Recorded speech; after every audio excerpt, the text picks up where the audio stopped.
You're listening to Health and Image, where we interview top doctors and experts on procedures and topics you want.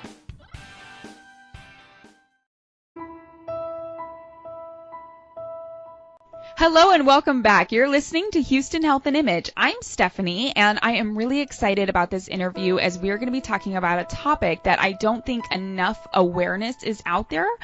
So Dr. Ward is on the line. She's really dedicated to helping educate people on this topic. So we are discussing leaky gut. So Dr. Julia Ward, welcome to the show. How are you? I'm good, thank you. How are you? I'm good. Thanks for asking. So leaky gut, what is it and how does it affect someone? So leaky gut is essentially it's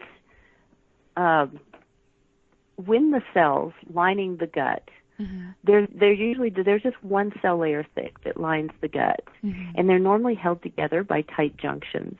But when certain things like different types of foods or stress or medications, even infections can come along, it can cause inflammation of that lining of the gut, which then the foods that we eat, the bacteria that may be inside there, can go straight through into the bloodstream instead of being absorbed through those cells.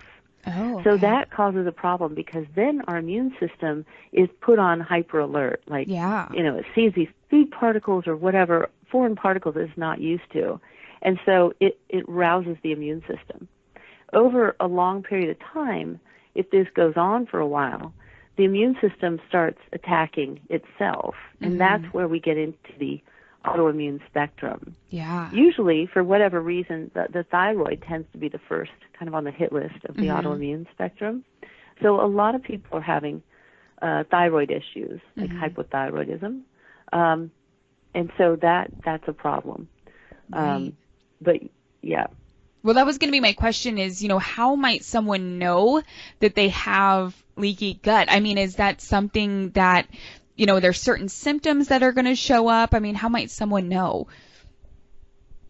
So a lot of times, unfortunately, people don't have specific symptoms. Gotcha. Now, there are people that do have symptoms of, either gas or bloating or, maybe they don't have regular bowel movements or maybe they have too frequently if they have a lot of diarrhea. So those are some absolute sure tell signs that people have a leaky gut. Yeah. Some signs that may not be as obvious, but they're obvious to me because I know, obviously, are people who have, cognitive decline. If they've got memory issues, they've got leaky gut. Or if they've got a lot of arthritis, that tells me they've got a leaky gut. If they have swelling or edema in their legs, that's leaky gut. Because if they've got leaky vessels in their legs, they've also got a leaky gut. Wow. So what are some of the different types of treatments that are available for this? So usually we do a kind of a modified elimination diet to get rid of some of the foods that may be contributing to this. Okay. We can also recommend some specific supplements that help kind of heal the gut. Some of these are in the form of a medical food, which looks like a protein shake. And these will help, kind of basically help heal up the gut. Gotcha. And so you had briefly talked about autoimmune disease. And so can you kind of talk to us a little bit more about that and how this links to leaky gut?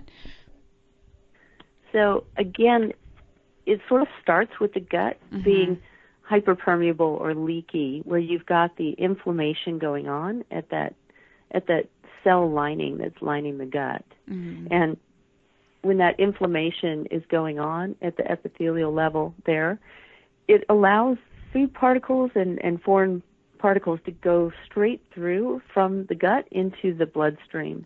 So it doesn't have to be absorbed through the epithelial cells. It just goes straight through. And so that way, that causes the immune system to be putting out more things to attack because it just sees all these foreign particles. And so over time, the immune system just starts to attack our own cells, be that the thyroid or cartilage giving us rheumatoid arthritis or different things like that. Right. Yeah, because that was going to be my my question is, what kind of autoimmune diseases, do you typically see that do come up, that are in linking with the leaky gut? So what happens, if they don't get treatment? Is it something that's just going to get worse? Is it something, if they go to their traditional doctor, that they're going to know about? Or is this something they should really see someone like you who really focuses on that functional medicine? Yeah, definitely most traditional doctors, they didn't even recognize leaky gut until recently, when a bunch of research was done on some proteins called zonulin. But it's not something that they traditionally will address or treat. Mm-hmm. They're more interested in, you must need a proton pump inhibitor, or you must need, some type of prescription medication. Mm-hmm. And there really is no prescription medication that's going to fix a leaky gut. It has to be done by an elimination diet and other supplements that kind of help heal the gut. Right. Gotcha. And so can you kind of just walk us through, if someone comes in to see you, what you're going to do, how you're going to help them, just kind of open our eyes to, what happens when we come into your practice? So we talk in depth. We sit down initially for about an hour to an hour and a half. Yeah. And we talk about your diet and your gastrointestinal symptoms, bowel habits, things like that.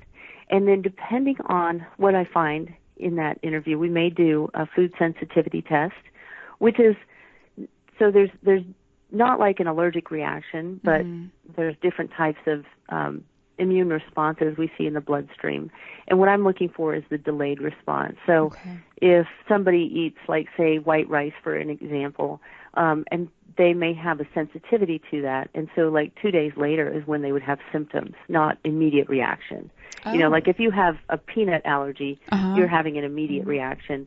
You're going to know if you have a reaction like that to certain foods. Yeah. But this test is looking at the delayed reaction, the delayed sensitivity. Gotcha. And so that can be contributing to leaky gut. The other test that I frequently will do is called a wheat zoomer, and that looks at the different components of wheat. So gluten is the protein that is in wheat, and that frequently, most people will have some degree of sensitivity to it. So this test looks at different peptides or parts of the protein that can cause reactions in people. And so from that, I can tell how sensitive somebody is to gluten, and whether they need to avoid all grains or just gluten, or whether they also need to avoid all the gluten-free products that are out of the market. So that test gives us all that information as well. So we may be doing that.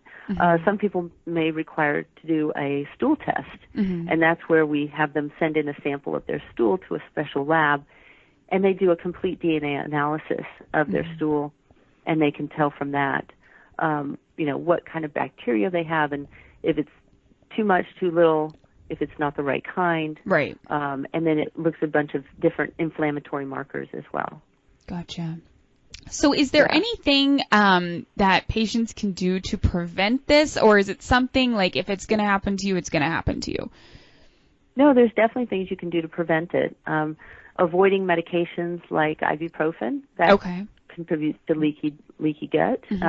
Avoiding foods that have a lot of gluten or any gluten in them. That can also contribute to leaky gut. Unfortunately, stress will cause leaky gut as well, so it's hard to get away from in this day and age, right? Yeah, definitely. Yeah. Okay. Well, is there anything that you feel that we left out that you want patients to know just before I wrap this up?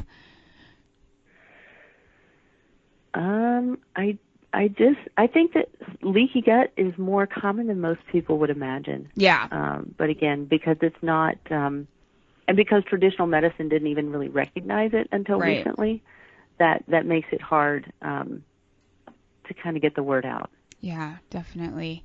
Well, I just want to wrap this up by saying that this has been great. Thank you so much, Dr. Ward, for spending your time today to help educate people on this topic because, like you said, it is more common than people may be aware.